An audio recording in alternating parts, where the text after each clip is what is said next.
He was crying before the family was. Before the widow had wiped her first tear. Before the children understood their father was gone. Before the village drums had begun their morning call. Kofi was already there. Shoulders shaking. Face buried in his hands. A grown man, weeping like a child who had lost everything. The village of Akiem watched him with aching hearts. That is a man who truly feels, they said. That is a man with a real soul.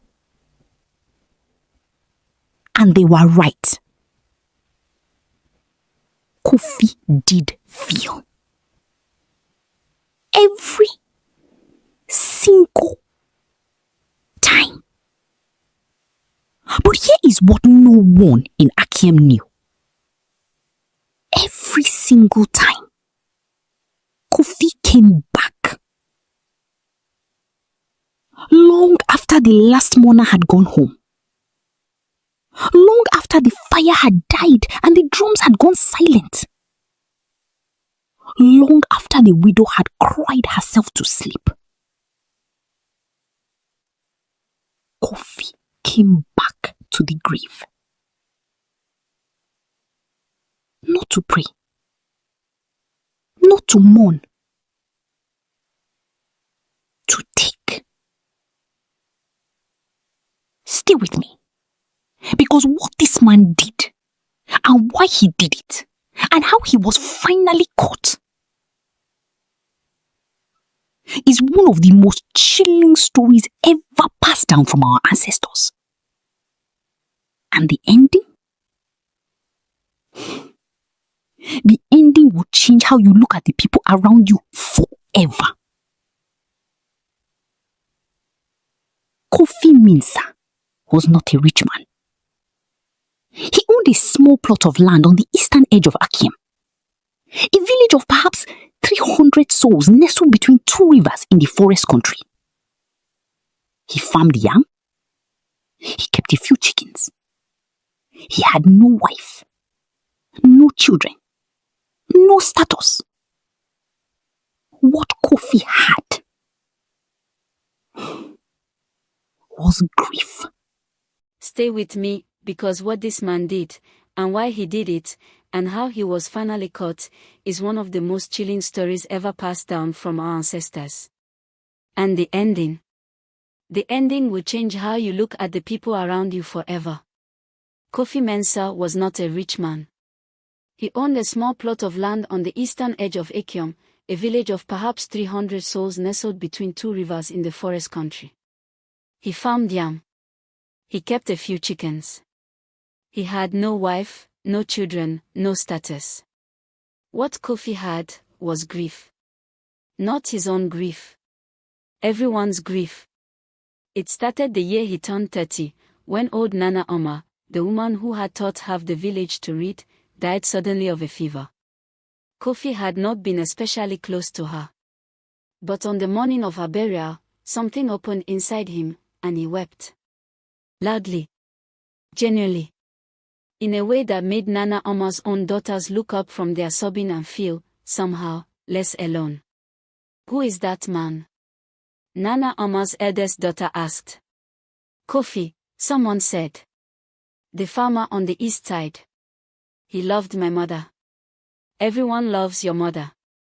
But he is the only one weeping like he means it. Word spread. As word does in small villages. By the next funeral, old Kweku the blacksmith, Kofi was invited. He was given a seat near the family. He was fed. He was thanked.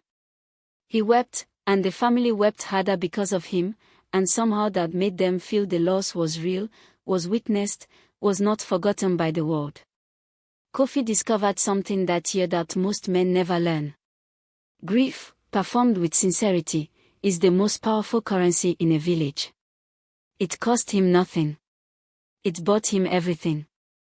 Within 5 years, there was not a funeral in Akiem or the 4 surrounding villages where Kofi was not present. Families sent for him. They sent a child to his farm 2 days before a burial. "Kofi, we need you." And Kofi always came.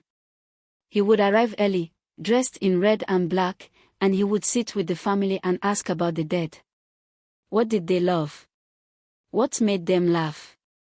What will you miss the most? And when the burial came, he carried those stories inside him, and when the tears came, they were not entirely false.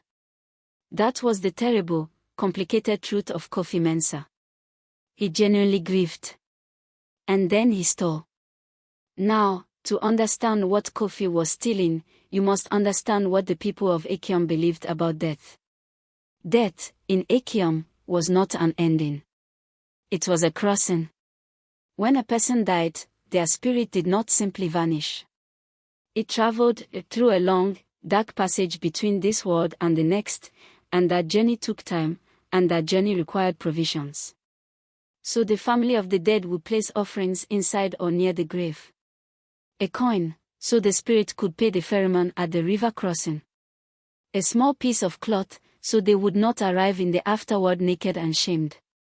A ring or amulet they had loved in life, so they would be recognized by the ancestors waiting on the other side. These were not decorations. These were necessities. To steal from a grave was not merely theft. It was to strand a soul. To leave someone's beloved mother wandering in the dark passage, lost, cold, unable to cross, because someone had taken the coin from her hand. In Akyem, there was no crime worse. Children were told stories about grave robbers from the time they could walk. These were the monsters of Akyem's nightmares, faceless, cursed, haunted by the spirits of those they had wronged. Parents used them as warnings. If you lie, if you steal, if you become a person without honor, you will end like the grave thief. And the dead do not forget. Every child in Akyem grew up terrified of becoming such a person. Every child except one. It had started by accident. Kofi would tell himself that, in the years that followed, it started by accident. I was not a wicked man from the beginning. And perhaps that was even true. It was the year of the great drought. Kofi's yam crop had failed for the second year in a row. He had eaten the last of his stored grain in February. By April, he was going to sleep hungry. By June, he was the thinnest man in Akyem, and no one noticed, because Kofi was always composed, always dignified, always showing up to weep beautifully at other people's burials while his own stomach was silent with hunger. The night it happened, he had buried old Asante, the goldsmith. Asante had been wealthy. His family had placed gold offerings with him, a small ring, 2 coins, and a carved wooden figure inlaid with brass. Kofi had stayed at the graveside long after the others left, genuinely mourning, as he always did. But that night, something else was also happening inside him. A cold, desperate arithmetic. That ring would feed me for a month. He told himself he would not do it. He stood up. He walked 3 steps toward the path home. He stopped. He stood in the dark for a very long time. And then, with shaking hands and tears still wet on his face, Kofi turned back. He told himself it was just this once. The dead man was gone. He would not miss the ring. What mattered was that Kofi survived. He took the ring. He did not sleep that night. He lay in his hut staring at the ceiling, waiting for something terrible to happen. A sign. A curse. The sound of Asante's spirit at his door. Nothing came. In the morning, he sold the ring in the market of the next village, far enough away that no one would ask questions. He ate well for the first time in months. And the following week, when another elder died, Kofi arrived at the burial dressed in red and black, weeping louder than anyone. He told himself, never again. But the hunger came back. And the graves kept coming. I need you to understand something before we go further. Kofi was not a simple villain. He was something far more dangerous, a man who had convinced himself that his pain justified his crimes. A man who could genuinely weep for the dead with one hand and rub them with the other. That is not a monster. That is a human being. And human beings like Kofi exist in every village, in every city, in every circle of friends. Keep that in mind. Over the years, Kofi refined his method. He never took everything. He was careful, precise, even. He took only one item per grave, always the smallest, always what he judged the family was least likely to notice missing. He developed a system. He would return to the gravesite late at night, 3 to 4 hours after the burial, when the mourners had gone and the watchmen, if there were any, had grown drowsy. He was never greedy. That was what he told himself. He moved the items far from Achium before selling them.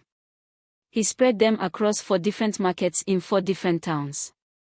He built a small but steady income from the dead, enough to keep his farm running, enough to repair his roof, enough to finally buy a second set of clothes so he would look respectable at the funerals he attended. The funerals he attended. The cruelty of it, the staggering, breathtaking cruelty, was this. The more respected Kofi became as a mourner, the more access he had to funerals. The more access he had to funerals, the more opportunities he had to steal. And the more he stole, the more comfortable his life became, which only deepened his reputation as a man of good character, because nothing in Achium looked more like virtue than a man who was clean, fed, and present at your time of grief. He had built an entire life on the backs of the dead. And for nearly 12 years, no one suspected a thing. Her name was Mema Koshua. She was 71 years old. She had buried a husband, 2 brothers, and one of her own children. She had attended more funerals in Achium than she could count. And she had a quality that most people underestimate in old women. She remembered everything. It was at the burial of her neighbor, you.This, that the first thread of suspicion entered Mema Koshua's mind. You had been buried with his father's old brass pendant, a family heirloom, simple but precious. His daughter had placed it herself. Mema Koshua had watched her do it, had watched the daughter kiss the pendant before laying it against your chest.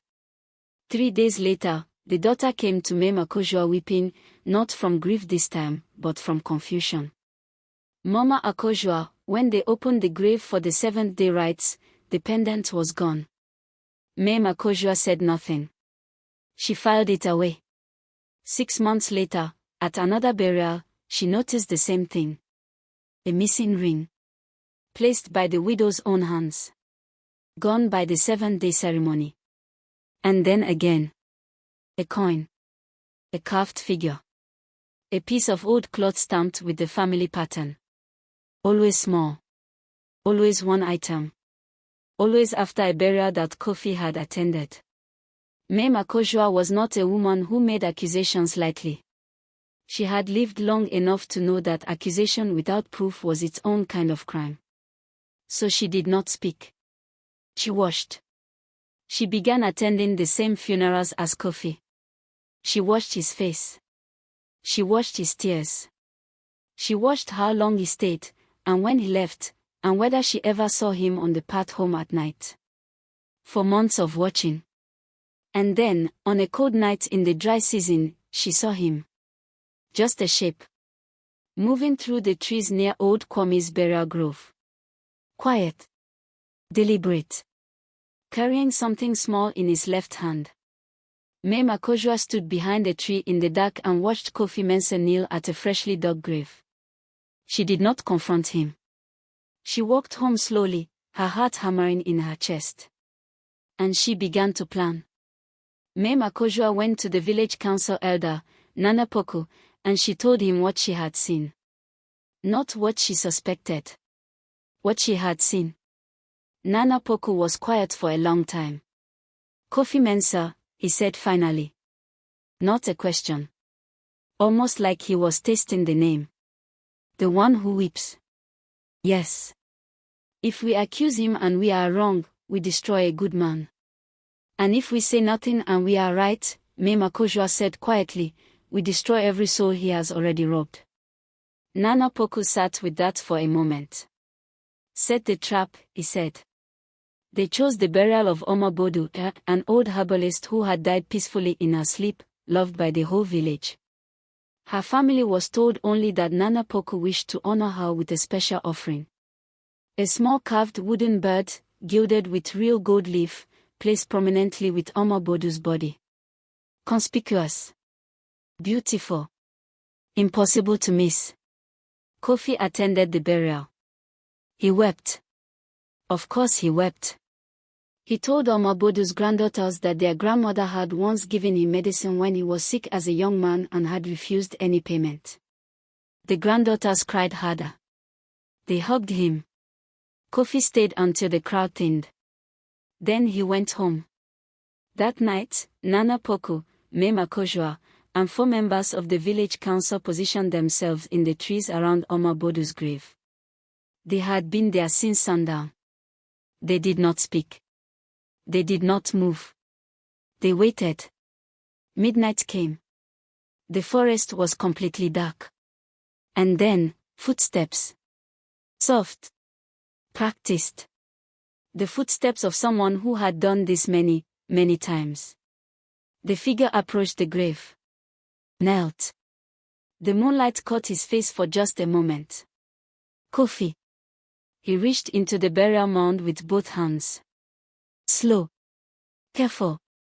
The carved bird was right there, exactly where they had placed it. His fingers closed around it. Kofi Mensah.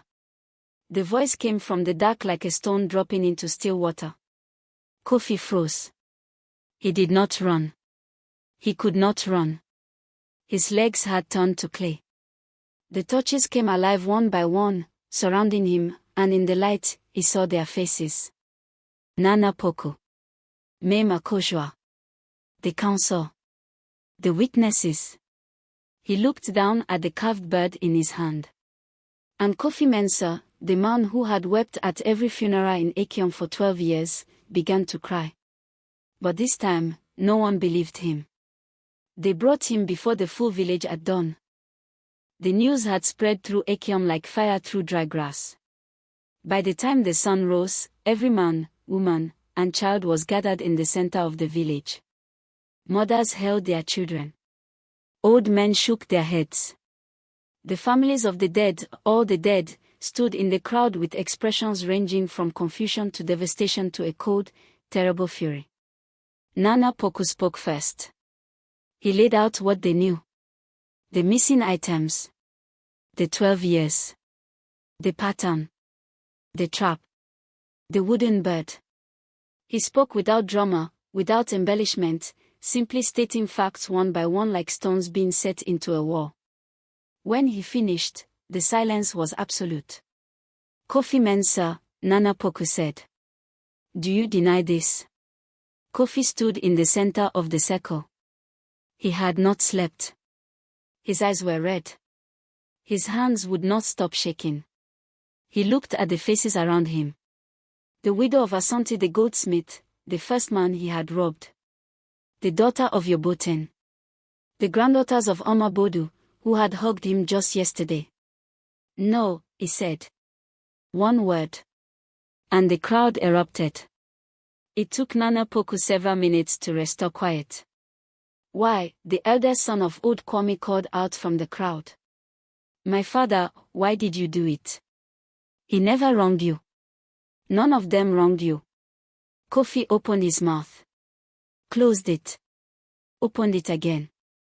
I was hungry, he said. The first time, I was starving. And I told myself it was only once. And then the hunger came back. And I told myself it was only once again. And then... He stopped. His voice broke. And then I stopped asking myself at all. The son of Old Kwame stared at him. Then he looked away. That, somehow, was worse than any anger. Mema Kojua spoke last. She did not speak about punishment. She did not speak about justice. She walked to the center of the circle and stood beside Kofi, not touching him, but close, and she spoke to the village. This man's tears were real, she said. I watched him for 4 months. His grief was not performance. He genuinely felt. And yet he robbed the dead. She paused. Let that sit. That is the lesson. Not that weeping is lying. But that weeping can exist alongside stealing. That kindness in public does not mean honesty in private. That the person who mourns loudest is not always the person who loves deepest. We trusted Kofi because he showed us his pain. We forgot to watch what he did with his hands. The village was silent. Look at the people around you, she said. Not their tears. Their actions. Not their grief. Their choices. Not how they perform for the living, but what they do when they believe no one is watching. She walked back to her place in the crowd.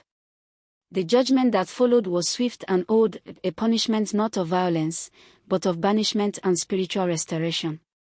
Kofi would be sent from Akim. Before he left, he would make a public accounting of every grave he had robbed, every item he had taken, and every amount he had profited.